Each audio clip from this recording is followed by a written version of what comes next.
Paraguaios vão às ruas de Assunção celebrar vitória sobre a Alemanha. Foi vingança ao Brasil? A vitória do Paraguai sobre a tetracampeã mundial Alemanha, decidida nos pênaltis por 4-3 após um empate em 1-1, transformou as ruas de Assunção em um cenário de catarse coletiva nesta segunda-feira 29. Assim que o zagueiro José Canali converteu o pênalti decisivo, fogos de artifício iluminaram o céu da capital paraguaia, dando início a um buzinaço ensurdecedor. Carros decorados com as cores da bandeira nacional e motocicletas que disparavam o famoso pipoco dos escapamentos, tomaram conta da cidade.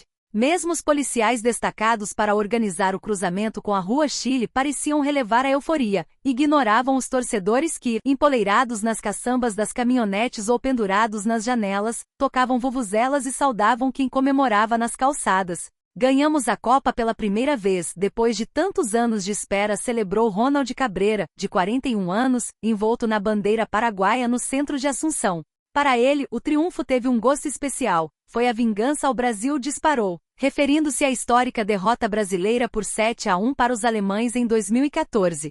O clima de festa era embalado por trilhas sonoras emblemáticas. Em uma das ruas do centro histórico, as caixas de som de um carro tocavam versos em Guarani, uma das línguas oficiais do país. Rohaive cada coé sói Guarani. Sói Marete, que em tradução livre significa eu te amo mais a cada dia, sou Guarani, sou forte. Também não faltou o ala Selección Nacional de Futebol, música do conjunto Los Ijos de Paraguai, de 1997. O ano marcou a classificação da equipe para a Copa de 1998 sob o comando do brasileiro Paulo César Carpegiani, uma era de ouro que a torcida não esquecia.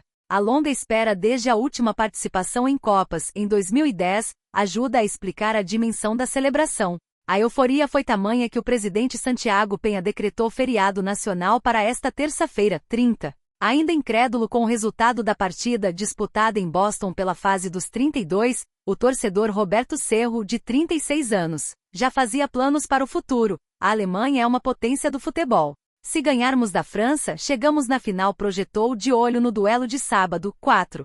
O adversário, contudo, ainda será definido. O Paraguai aguarda o vencedor do confronto entre França e Suécia, que acontece nesta terça-feira, 30, às 18 horas. De Brasília.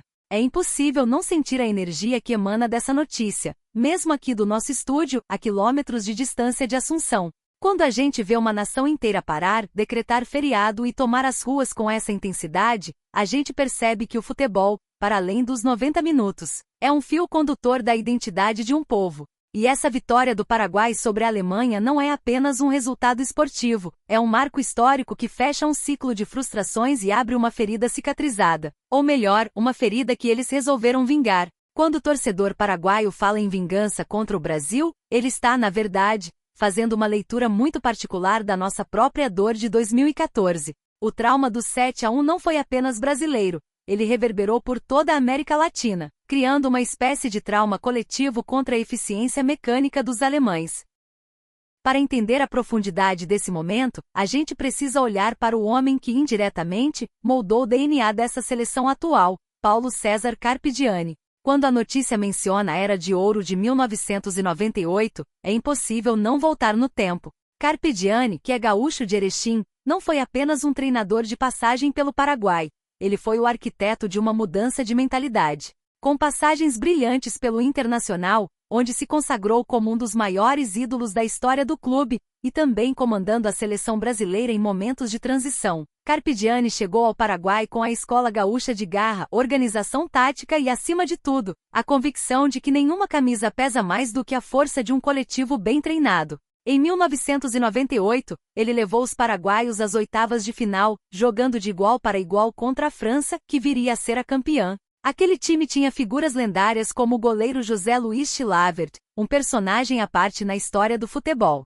Chilavert não era apenas um arqueiro, ele era um capitão, um cobrador de faltas, um provocador nato que transformava cada jogo em uma batalha psicológica. Ver o Paraguai hoje, sob um novo comando, vencendo a Alemanha nos pênaltis, é ver o legado de disciplina e ousadia que figuras como Carpegiani e o próprio Chilavert plantaram lá atrás, finalmente dando frutos de tamanha magnitude. É interessante notar como a trajetória do futebol paraguaio é marcada por essa alternância entre o brilho e o ostracismo. Após a saída de Carpegiani e a Era de Ouro que se estendeu até 2010, Com aquele time muito técnico que deu trabalho para a Espanha nas quartas de final da Copa da África do Sul, o Paraguai atravessou um deserto. Ficar de fora de tantas edições consecutivas de Copa do Mundo, vendo vizinhos como Uruguai, Argentina e Colômbia se renovarem, gera uma angústia que explica perfeitamente essa catarse nas ruas de Assunção hoje.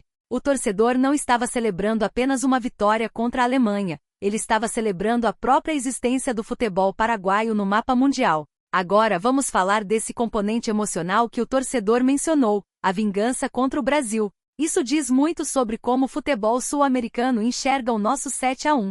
Na América Latina, existe um respeito imenso, quase reverencial, pela tradição do futebol brasileiro. Quando a Alemanha nos atropelou, houve um choque continental. O Paraguai, sendo uma nação pequena, mas extremamente orgulhosa, sempre alimentou uma rivalidade saudável conosco. Mas ao superar os alemães, eles se sentem os vingadores de um continente que se sentiu humilhado por aquele estilo de jogo frio e calculista dos europeus. É como se, ao vencer a Alemanha, o Paraguai estivesse dizendo para o mundo que a alma do futebol sul-americano ainda pode superar a máquina europeia. Eu, particularmente, acho que esse momento é um divisor de águas para o futebol sul-americano como um todo.